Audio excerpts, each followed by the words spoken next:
నమస్కారం. City news కి స్వాగతం. వినుకొండ పట్టణం 17వ వార్డు కొండ్లమెట్ల బజార్ వరసిద్ధి వినాయక టెంపుల్ ప్రాంగణం నుంచి సుపరిపాలనలో తొలి అడుగు ఇంటింటికి ప్రచారం కార్యక్రమంలో ప్రభుత్వ చీఫ్ జీవి గురువారం పాల్గొన్నారు. ఈ ప్రచార కార్యక్రమంలో భాగంగా జీవి స్థానిక ప్రజలతో మమేకమై ప్రభుత్వ సంక్షేమ పథకాలు, అభివృద్ధి కార్యక్రమాలను వివరించారు. ప్రజల సమస్యలను అడిగి తెలుసుకున్నారు. సుపరిపాలన లక్ష్యంగా ప్రభుత్వం తీసుకుంటున్న చర్యలను ఈ సందర్భంగా ఆయన ప్రజలకు తెలియజేశారు. ఈ కార్యక్రమానికి డిసిసిబి చైర్మన్ మక్కెన మల్లికార్జునరావు, అధికారులు, నాయకులు, కార్యకర్తలు, ప్రజలు పెద్ద సంఖ్యలో పాల్గొన్నారు. పట్టణంలో సుపరిపాలనలో తొలి అడుగు కార్యక్రమాన్ని 17వ వార్డులో చేశాం. అలాగే 22వ వార్డు కలిసాం. వాళ్ళు ఎక్కడ చూసినా ప్రజల్లో మంచి స్పందన. ఎన్డీఏ పాలన రావడం మా అదృష్టం అని చెప్తున్నారు ప్రజలు. అలాగే గతంలో 5 ఏళ్ళు గత పాలనలో, వైసీపీ పాలనలో ఇసుకి వేసారిపోయాము, రౌడీయిజాలు, గుండాయిజాలు చూసి బాధపడ్డాము, గంజాయి గుట్కాలు చూసి మా పిల్లలు ఎక్కడ చెడిపోతారో అని ఆవేదన చెందామని చెప్తున్నారు. ఈరోజు ఎన్డీఏ పాలన రావడం మాకెంతో ఆనందాన్ని ఇచ్చిందని చెప్తున్నారు. 3000 పెన్షన్ 4000 అయినందుకు, విభిన్న ప్రతిభావంతులది 3000 పెన్షన్ 6000 అయినందుకు మాకు చాలా సంతోషంగా ఉందని ప్రజలు చెప్తున్నారు. మాకు చాలా ఆనందంగా ఉంది. వాళ్ళ సంతోషాన్ని చూస్తే, వాళ్ళ ఆనందాన్ని చూస్తే, ఈ సుపరిపాలన ఒక్క సంవత్సరంలో ఇన్ని అద్భుతాలు ఎలా చేశారు చంద్రబాబు గారు అని ఈరోజు ప్రజలు ఆశ్చర్యపోతున్నారు. 10 లక్షల కోట్లు అప్పులు గత ముఖ్యమంత్రి, గత పాలకులు రాష్ట్ర ప్రజల మీద వేసినటువంటి భారం 10 లక్షల కోట్ల అప్పులు. ఇన్ని అప్పుల భారంలో కూడా చంద్రబాబు గారు 3000 పెన్షన్ 4000 చేసి మొదటి నెల నుండి కూడా ఇవ్వడం చాలా సంతోషం. మొదటి నెలలోనే ఒక్కొక్కరికి 7000 రూపాయలు ఇచ్చారు. గత ఏప్రిల్ మాసంతో 1000 కూడా కలిపి అని చెప్పేసి సంతోషపడ్డారు. గ్యాస్ సిలిండర్లు అందుతున్నాయని చెప్తే మాకు ఆనందం వేసింది. ఈరోజు గంజాయి గుట్కాలు ఎక్కడ అమ్మటల్లా, అమ్మాలంటే భయం, అలవాటు ఉన్న వాళ్ళు వాడాలంటే భయం. ఆ విధంగా వచ్చిందంటే కారణం సంవత్సరం క్రితం గంజాయి గుట్కాలు ఎక్కడ చూసినా దొరికినాయి. ఈరోజు ఎక్కడ అమ్మాలన్నా భయపడుతున్నారు. వాడాలనుకునే వాళ్ళు, ఉపయోగించే వాళ్ళు భయపడుతున్నారు. కారణం ఈరోజు ఎన్డీఏ ప్రభుత్వం అందించినటువంటి సుపరిపాలనలో తొలడిగంటే 10 లక్షల కోట్ల అప్పుల్లో కూడా ఇచ్చిన 6 హామీలు, సూపర్ 6 హామీల్లో 5 అమలు చేయటం అంటే, జూలై మాస ఎండింగ్ కల్లా 5 హామీలు అమలు చేయటం అంటే ఇది గొప్ప చరిత్ర. ఏ రాష్ట్రంలోనే ఉందా? 4000 పెన్షన్ ఇవ్వడం ఏ రాష్ట్రంలోనే ఉందా? కొన్ని రాష్ట్రాల్లో 1000 రూపాయలు ఇస్తున్నారు, కొన్ని రాష్ట్రాల్లో 2000 ఇస్తున్నారు, కొన్ని రాష్ట్రాలు 500 ఇస్తున్నారు పెన్షన్. కానీ మనం గర్వంగా చెప్పుకోవాలి చంద్రబాబు గారి పాలనలో. మరి ఈరోజు ఎన్డీఏ పాలనలో బీజేపీ, జనసేన, తెలుగుదేశం ఎన్డీఏ ఆధ్వర్యంలో ఈరోజు చక్కగా మరి 4000 పెన్షన్ అందుతుంది. మరి ఏ రాష్ట్రంలో లేదు. ఈరోజు ఒక ఆంధ్రప్రదేశ్ రాష్ట్రంలోనే ఉంది చంద్రబాబు గారి పాలనలో. అంతేకాదు మరి ఈరోజు తల్లికి వందన పథకం మాకు అందింది అంటే వాళ్ళు చెప్తా ఉంటే చాలా ఆనందంగా ఉంది. లక్షల మంది విద్యార్థులకి ఈరోజు తల్లికి వందన పథకం అందింది.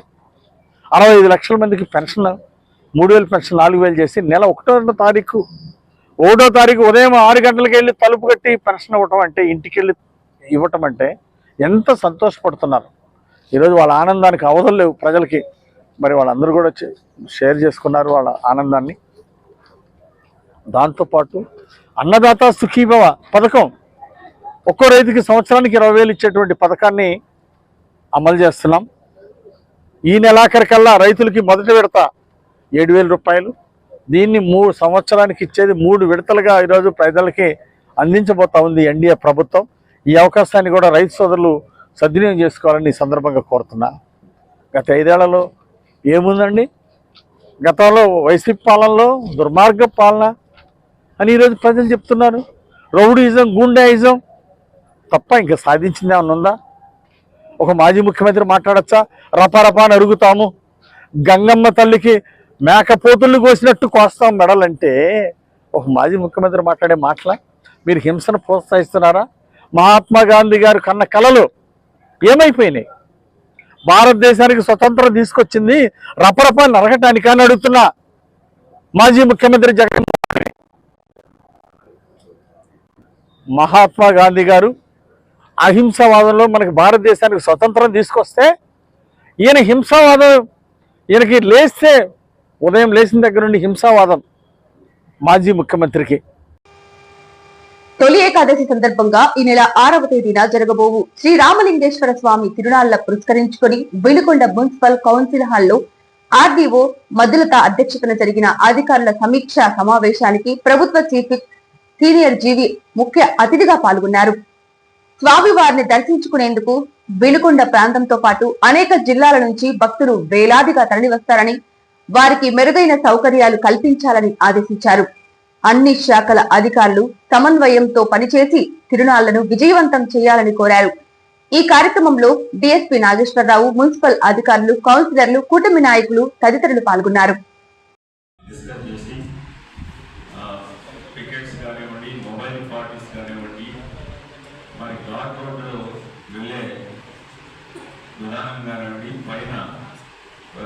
భక్తులకి ఎలాంటి ఇబ్బంది లేకుండా ఫోర్స్ని దాదాపు 20 మంది సిఐల్ని, 28 మంది ఎస్ఐల్ని, దాదాపు 430 మంది సిబ్బందిని మరి అడిషనల్ ఎస్పీ గారు నేను పర్యవేక్షణలో మొత్తం చేస్తున్నాం సార్. అదేవిధంగా గతంలో ఎక్కడ పడితే అక్కడ ఆర్కెస్ట్రాలు, ప్రభలు పెట్టడం జరిగింది. ఈ సంవత్సరం మీతో డిస్కస్ చేసిన తర్వాతనే మరి ఎన్ఎస్పి గ్రౌండ్స్, తర్వాత జూనియర్ కాలేజీలో ఈ నాటికలన్నీ ఇక్కడ మరి ఎన్ఎస్పి జనరల్ గ్రౌండ్లోనేమో ఆర్కెస్ట్రా కానీ ప్రభలు కానీ ఇయర్మార్క్ చేయడం జరిగింది. ఆ ఇయర్మార్క్లో పెట్టకుండా ఎక్కడ టౌన్లో పెట్టినా కూడా సీజ్ చేస్తాం, ఎలాంటి మొహమాటంకి వెళ్ళం. ఆ రకంగా మనం గట్టిగా ఉంటేనే కానీ మన బందోబస్తు సిస్టంలో మరి పబ్లిక్ అంతా ఉంటారు. లేకపోతే అదేవిధంగా మనకి గతంలో కూడా ఏం జరిగిందంటే ఎక్కడ పడితే అక్కడ పెట్టడం ఉన్న ఫోర్స్ ఎక్కడ పడితే అక్కడ ఇవ్వలేకపోయాం. ఇప్పుడు ఫోర్స్ మొత్తాన్ని కూడా అన్ని ప్లేసుల్లో పెడుతున్నాం. మరి అదేవిధంగా రౌడీ షీటర్స్ కూడా కంట్రోల్ లేకుండా పోయింది. ఈ సంవత్సరం రౌడీ షీటర్స్ మొత్తాన్ని ముందుగానే మరి మా ఆఫీస్ దగ్గర పెడుతున్నాం. కొంతమంది ఊరు విడిచి వెళ్ళిపోవడం కూడా జరిగింది, కొంతమంది అయితే బౌండ్ ఓవర్ చేయడం జరిగింది. కాబట్టి లా అండ్ ఆర్డర్ విషయంలో చిన్న ఇన్సిడెంట్ని కూడా స్పేర్ చేసే ప్రసక్తి లేదు. ఆల్రెడీ మైక్ పెట్టి నిన్నటి నుంచి 2 రోజుల నుంచి అందరికీ ఎన్లైటింగ్ చేయడం కూడా జరిగింది. కాబట్టి మరి ఎవరైనా సరే కరెక్ట్గా పద్ధతి ప్రకారం ఉండాలి. మరి అధికారులు కూడా మరి ఇప్పుడు మేడం గారు చెప్పినట్టు మిమ్మల్ని అందరినీ కూడా ఎవరైతే చెయ్యాలో వాళ్ళు చేయకపోతే they will take the responsibility. ఇప్పుడు డాక్టర్ డిఎం గారు ఉన్నారు, ఆయన ఫిట్నెస్ సర్టిఫికేట్ వెహికల్స్ అన్నీ ఇవ్వాలి. ఎందుకంటే పైకి ఎక్కేటప్పుడు ఒకవేళ ఈ బస్సులు లాగలాగా కిందికొస్తే ఏంటి పరిస్థితి, దాన్ని మేము గమనంలో తీసుకోవాలి. మీరు 40 రూపీస్ టికెట్ పెట్టారు, 40 రూపాయలకి ఎవరు వెళ్తారు? మీరు తగ్గించండి. 40 రూపాయలు పడుతుంటే నడిచిపోతారు ఇక్కడ జనం 2 కిలోమీటర్లు. మీరు ఎక్కువ బస్సులు తింటూ పబ్లిక్ సౌకర్యంగా చూడండి. అదేవిధంగా కింద పార్కింగ్ ప్లేస్ మీరు ఎంతమంది చూసుకోవాలి. మీరు కౌంటర్స్ పెట్టాలి, టికెట్ కౌంటర్స్ పెట్టాలి. టికెట్ కౌంటర్స్ 2-3 పెడితే కానీ టకటక జనం ఉంటారు, లేకపోతే ఎక్కువ మంది నడిచి వెళ్తారు. ఎందుకంటే ఇక్కడంతా పబ్లిక్ బాగా అలవాటు పడుకోవాలి. స్టెప్స్ మీద నుంచే గతంలో యోగం వెళ్ళారు. ఇప్పుడు మరి చీఫ్ విప్ గారి ఆధ్వర్యంలో బ్రహ్మాండమైన కోటప్పకొండ 2వ కోటప్పకొండలాగా ఘాట్ రోడ్ వేస్తా ఉన్నారు. మరి అన్నింటినీ కూడా మనం సద్వినియోగం చేసుకోవాలా. గతం కన్నా కూడా పబ్లిక్కి సేఫ్టీగా మంచి సౌకర్యం కలిగించారు అని మనం అధికారులందరం కూడా పబ్లిక్ ఫీలింగ్ తీసుకురావాలి. దాని అందరికి మీరందరూ కష్టపడి ప్రతి వాళ్ళు రెస్పాన్సిబిలిటీ తీసుకుంటే ఎక్కడ ఏ చిన్న ఇన్సిడెంట్ జరగకుండా పోలీసు వ్యవస్థ మీ అందరికి మీరు కోరిన వెంటనే మీ దగ్గరికి మేము రావడానికి సిద్ధంగా ఉన్నాం. కాబట్టి ఎక్కడన్నా ప్రాబ్లం ఉన్నా కూడా మాకు కంట్రోల్ రూమ్ పెట్టాం, కంట్రోల్ రూమ్కి ఇన్ఫార్మ్ చేయండి. మా వాళ్ళు రిజర్వ్ ఫోర్స్ కూడా ఆల్రెడీ ఏఎన్ఎస్ ఏఆర్ కూడా వచ్చింది. కాబట్టి మీకు ఎలాంటి ఇబ్బంది లేకుండా మేము చూస్తాం. ఎలాంటి బందోబస్తులు కూడా ఎలాంటి అసౌకర్యకరంగా కూడా చేస్తామని చెప్పేసి మీ ద్వారా తెలియజేస్తూ ఈ అవకాశం ఇచ్చిన శివప్రభు గారు మరియు థ్యాంక్ యూ. అలాగే షకీలా గారికి, మున్సిపల్ కమిషనర్ బోస్ గారికి, వివిధ డిపార్ట్మెంట్లు తహసీల్దార్ గారికి, వివిధ డిపార్ట్మెంట్ వచ్చిన అధికారులకు, మనకు తెలిసిన నాగేశ్వర గారికి, అలాగే జర్నలిస్టులకు అందరికీ పేరు పేరున హృదయపూర్వక నమస్కారం. మనకు చాలా ప్రతిష్టాత్మకమైనటువంటి తొలి ఏకాదశి పండుగ. ఈ తొలి ఏకాదశి పండుగ పర్వదినాన అందరూ కూడా రామలింగేశ్వర స్వామి కొండగారికి దర్శనం కోరుకుంటారు. మరి ఈరోజు అన్ని డిపార్ట్మెంట్లు కలిసి ఒక టీం వర్క్ చేస్తున్నారు. పండుగ బాగా ఘనంగా జరగాలని, భక్తులకు ఎక్కడ అసౌకర్యం కలగకుండా వాళ్ళందరూ హ్యాపీగా దర్శనం చేసుకొని రామలింగేశ్వర దర్శనం చేసుకొని వెళ్ళే విధంగా ఏర్పాట్లన్నీ కూడా చేయడం జరిగింది. అన్ని డిపార్ట్మెంట్ల మధ్య సమన్వయం ఉండాలని ఈ సందర్భంగా గుర్తు చేస్తున్నా. ఎవరు ఏ డిపార్ట్మెంట్తో పన్నెండు ఫోన్ చేసినా గవర్నమెంట్ ఎంప్లాయీస్ అవ్వచ్చు, లేదా స్వచ్ఛంద సేవా సంస్థలు అవ్వచ్చు, లేదా వచ్చినటువంటి భక్తులు అవ్వచ్చు, ఎక్కడ ఎవరైనా అధికారులకు ఫోన్ చేస్తే అన్ని డిపార్ట్మెంట్ వారు ఎవరికి సంబంధించిన వాళ్ళు ఖచ్చితంగా రెస్పాండ్ అవ్వాలా. ఒక డిపార్ట్మెంట్కి ఇంకో డిపార్ట్మెంట్తో పని వస్తుంది. మీరు మా చెప్పేది మీ డిపార్ట్మెంట్ వేరు, మా డిపార్ట్మెంట్ వేరు అనే మాటలు రాకూడదు. ఇదందరూ మనం సమిష్టిగా చేస్తున్నటువంటి టీం వర్క్. అందరూ కలిసి భక్తుల కోసం, భక్తుల సౌకర్యం కోసం మనం పనిచేస్తున్నాం. కాబట్టి ఈ విషయాన్ని అందరూ కూడా గుర్తించాల్సిందిగా, అందరూ ఇంప్లిమెంట్ చేయాల్సిందిగా నేను కోరుతున్నా. ప్రతి ఒక్కరు కూడా మన బాధ్యత అనుకోవాలి, అంకిత భావంతో పనిచేయాలని ఎంప్లాయీస్ అందరినీ కూడా అన్ని డిపార్ట్మెంట్ ఉద్దేశించే సందర్భంగా నేను కోరుతున్నాను.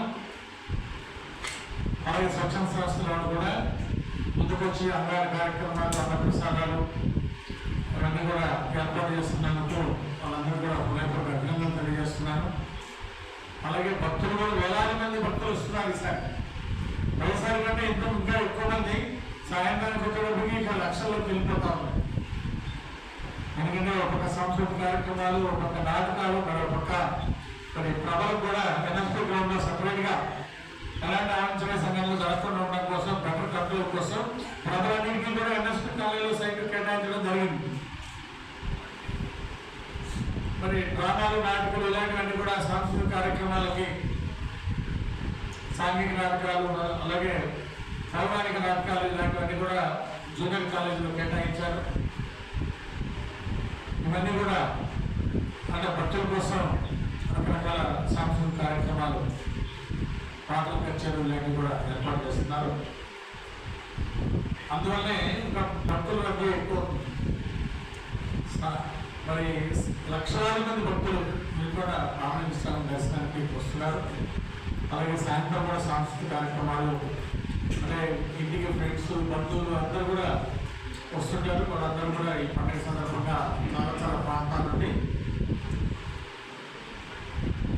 అలాగే దూర ప్రాంతాల్లో హైదరాబాద్లో, విశాఖపట్నంలో ఎక్కడో జాబ్ చేసుకునే వాళ్ళు కూడా, బెంగళూరులో జాబ్ చేసుకునే వాళ్ళు కూడా మన ఊరు పండుగ, మన తొలి ఏకాదశిని దూర ప్రాంతాల నుండి కూడా రావడం, అలాగే బంధుమిత్రులందరూ కూడా రావడం, దీనివల్ల లక్షల సంఖ్యలో ఈ బృందాల్లో పాల్గొనేటువంటి అవకాశం ఉంది. భక్తులు అక్కడ అందరూ కూడా టీంవర్క్ చేసి రామలింగేశ్వర స్వామి ద్వారా ఎంతో ఘనంగా నిర్వహించాలి. అలాగే ప్రభుత్వానికి కూడా మంచి పేరు రావాలని అందరినీ కోరుకుంటూ, స్వచ్ఛంద సేవా సంస్థల వాళ్ళు కూడా మీరు చేసేటువంటి కార్యక్రమాల్లో భక్తులందరూ సంతోషపడే విధంగా మంచిగా చేయాలని చెప్పేసి ఈ సందర్భంగా నేను కోరుకుంటున్నాను.